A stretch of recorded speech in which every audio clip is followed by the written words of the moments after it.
दोस्तों, पंजाब का police constable किसी दूसरी लड़की से अफेयर करने के चक्कर में पहले तो उस लड़की की तरफ जाकर नज़दीकी बनाता है और नज़दीकी बनाने के बाद में वह उस लड़की को झूठ बोलता है और उसे अपनी जाल में फंसाने की कोशिश करता है। वह लड़की को झूठ बोलता है कि मेरी शादी नहीं हुई है, मैं अभी तक अनमेरिड हूँ और मेरी उम्र 28 वर्ष है। तो और वो पुलिस वाला होता है। तो लड़की भी उसके जाल में फंस जाती है और वह भी सोचती है कि अच्छा ही है, एक पुलिस वाला है और लड़कियों को और चाहिए भी क्या। इस प्रकार से वो लड़की उसके जाल में फंस जाती है और धीरे धीरे करके उन दोनों के बीच में प्यार हो जाता है। लेकिन प्यार होने के बाद में जब उस पुलिस वाले की पत्नी कोई दूसरे देश से वापस भारत आने वाली होती है, तभी वे डर के मारे उस लड़की की हत्या करके उसे नहर के अंदर फेंक देता है। और फेंकने के बाद में वे खुद ही पुलिस वालों को कॉल करता है और कहता है कि इस यहाँ पर नहर में एक लड़की डूब रही है जिसे मैं बचाने की कोशिश कर रहा हूँ, लेकिन मेरे ये समझ से बाहर है, तो आप ही जल्दी से जल्दी यहाँ आ जाओ और इस लड़की को बचाने में मेरी मदद करो। तो पुलिस वाले भी वहां पर तुरंत पहुंचते हैं। ऐसा उसने पुलिस वालों को गुमराह करने और खुद को बचाने के लिए किया था। लेकिन जब वहां पर पुलिस वाले आते हैं तो वहां पर उस शव को देखकर वो दंग रह जाते हैं। तो आइए जानते हैं कि आखिर इसके पीछे की पूरी कहानी है क्या और कैसे एक इंसान खुद ही मर्डर करता है और खुद ही पुलिस वालों को कॉल करके बता देता है। तो जानेंगे इसके पीछे की पूरी कहानी। आज की जो कहानी है वह चंडीगढ़ की है, जहाँ पर एक 22 वर्ष की लड़की जिसका नाम निशा सोनी होता है और वह हिमाचल प्रदेश की रहने वाली होती है। हिमाचल प्रदेश में एक मंडी जिला लगता है और मंडी जिले का एक जोगिंदर नगर शहर होता है और उसी शहर की वे मूल निवासी होती है। लेकिन ये चंडीगढ़ में एयर होस्टिंग की तैयारी करने के लिए यानी ट्रेनिंग देने के लिए चंडीगढ़ में आई हुई थी। ये पढ़ लिख कर उस ट्रेनिंग को कंप्लीट करके नौकरी हासिल करना चाहती थी। जैसे कि विमान में, उड़ने वाले विमानों में आपने देखा होगा कि काफ़ी लड़कियां होती है जो यात्रियों की समय समय पर देखभाल करती है और उन्हें दिशा निर्देशक देती है कि अब ऐसा होने वाला है, अब लैंड करने वाली होती है। और इसी में ये नौकरी लगना चाहती थी और ये लगभग 4 साल से चंडीगढ़ में रह रही थी। चंडीगढ़ में इसकी एक बहन भी रह रही थी जिसका नाम रितु होता है। और ये चंडीगढ़ में एक जगह होती है खरड़, वहाँ पर ये दोनों बहनें रहती है और उसी में ये 4 साल से अपनी बहन के साथ में रहकर उस जॉब के लिए ट्रेनिंग कर रही थी।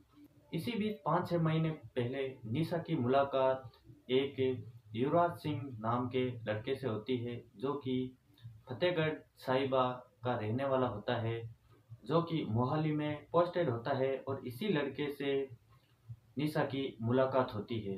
पहले तो ये दोनों धीरे धीरे एक दूसरे को जानते हैं और धीरे धीरे एक दूसरे के करीब आते हैं और करीब आते आते इन दोनों की दोस्ती हो जाती है और दोस्ती से धीरे धीरे प्यार हो जाता है।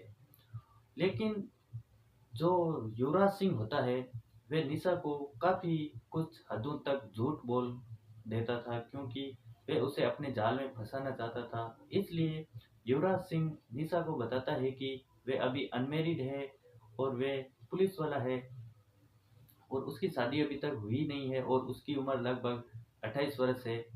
तो निशा भी उसके जाल में फंस जाती है। निशा मान लेती है कि अच्छा ही है, एक पुलिस वाला है और 5-6 महीने बाद मैं भी जॉब में लग जाऊंगी, तो दोनों मिलकर शादी कर लेंगे और दोनों ही जॉब करेंगे तो हमारी ज़िंदगी भी अच्छी चलने लग जाएगी। इसलिए निशा भी उसकी बात मान लेती है और उसके प्यार या कुछ भी कह लो आप, उसके जाल में फंस जाती है और ये इन दोनों के बीच में गहरा प्यार होने लग जाता है।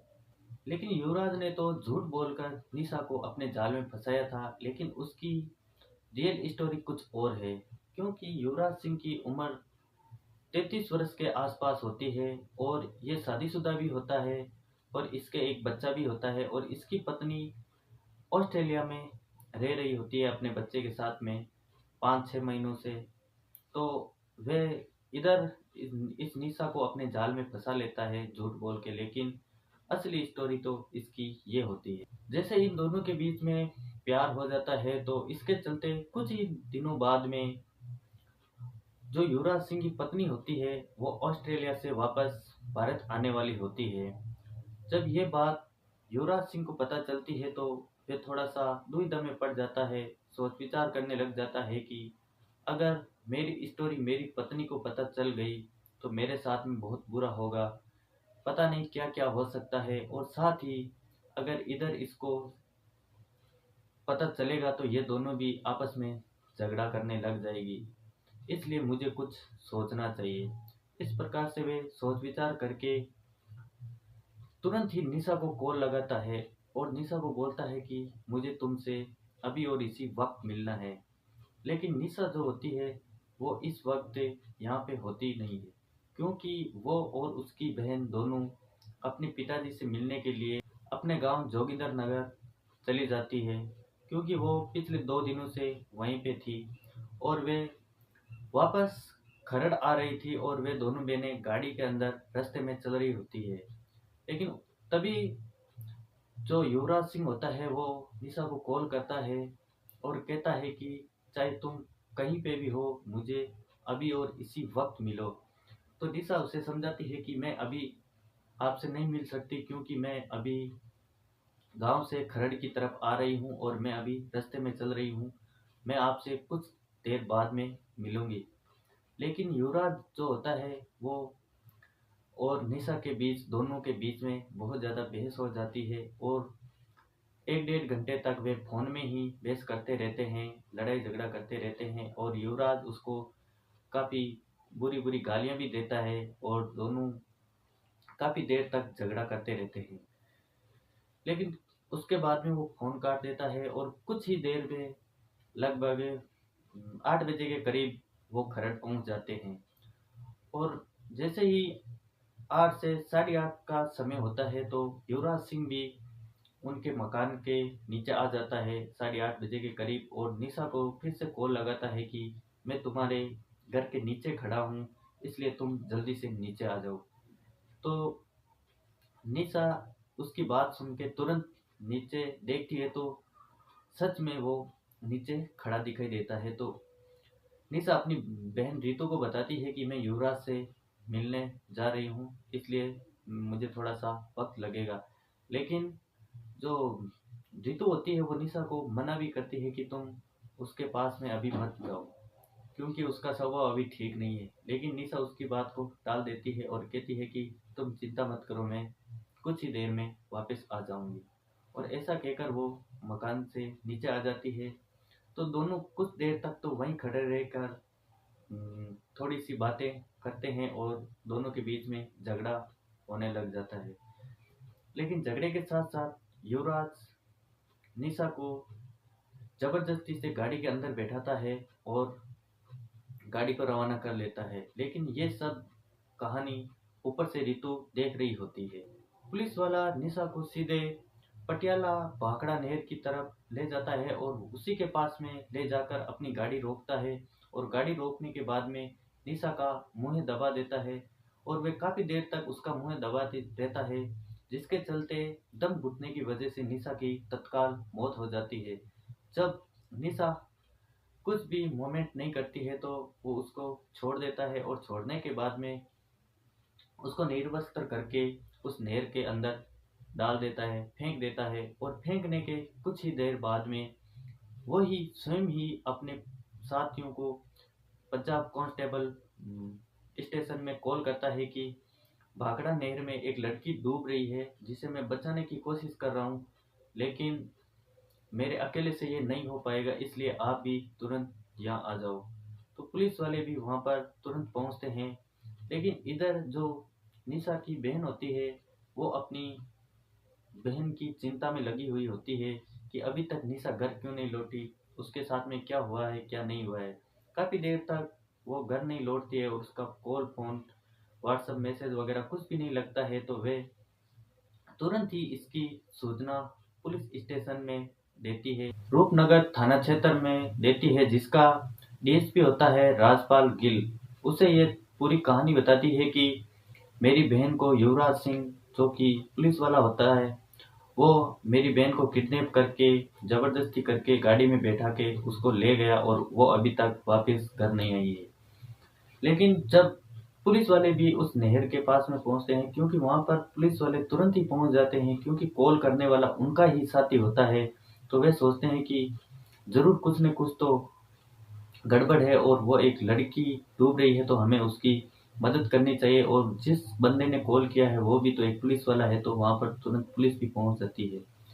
लेकिन इधर ये शिकायत दर्ज करवा देती है और उधर उसकी शव को बाहर निकालता है, तो देखते हैं कि निशा की पूरी शव गुब्बारे की तरह फूल जाती है और उसको बाहर निकाल कर पोस्टमार्टम के लिए भेज देते हैं।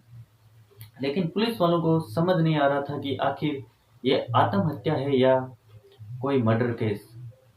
तो फिर भी पुलिस इसकी छानबीन करते हैं, लेकिन जैसे ही उनको ये पता चलता है कि ये तो उसी लड़की की शव है जो टीटू ने इसकी शिकायत दर्ज करवाई, तब उनको पता चलता है कि युवराज के प्रति शिकायत आई हुई है और उसी ने इस लड़की का मर्डर किया है। तो युवराज सिंह को तुरंत ही पुलिस गिरफ्त में ले लेती है और उसके पास से 2 फोन जब्त कर लेती है, जिनमें से एक फोन तो निशा का होता है, और एक उसी का होता है। जब उसके फोन की कॉल डिटेल निकलवाई जाती है, तो उसमें पता चलता है कि ये और निशा दोनों काफी लंबे समय तक बातें किया करते थे, जिससे पुलिस वालों को कन्फर्म हो जाता है कि निशा का मर्डर इसी युवराज सिंह ने किया है। और इसके चलते युवराज सिंह को गिरफ्तार करके जेल के अंदर डाल दिया जाता है और उसे उससे पूरी पूछताछ करते हैं। लेकिन वो काफी देर तक इसको कुछ पुलिस वालों को कुछ भी नहीं बताता है, क्योंकि उसे पता है कि पुलिस वाले कैसे पूछताछ करते हैं और किस प्रकार से उनको बताना चाहिए। लेकिन पुलिस वाले तो पुलिस वाले होते हैं, चाहे कैसा भी अपराधी हो उसे सच उगलवा ही लेते हैं। जब काफी हद तक उसको टॉर्चर किया जाता है, तो वह अपनी सारी कहानी बता देता है कि उसका मर्डर इस प्रकार से किया था और ऐसा ऐसा हुआ था, और जब मेरी पत्नी ऑस्ट्रेलिया से वापस भारत आ रही थी तो मैं उसके डर से इसकी हत्या कर दी थी। तो इस प्रकार से इस अपराधी को सजा हो जाती है। दोस्तों, इस कहानी से हम किसी की भावना को ठेस पहुंचाना नहीं चाहते हैं, बल्कि आपको समाज के प्रति जागरूक करने की कोशिश करते हैं, ताकि आप भी समाज में होने वाली प्रत्येक घटनाओं से सावधान रहें।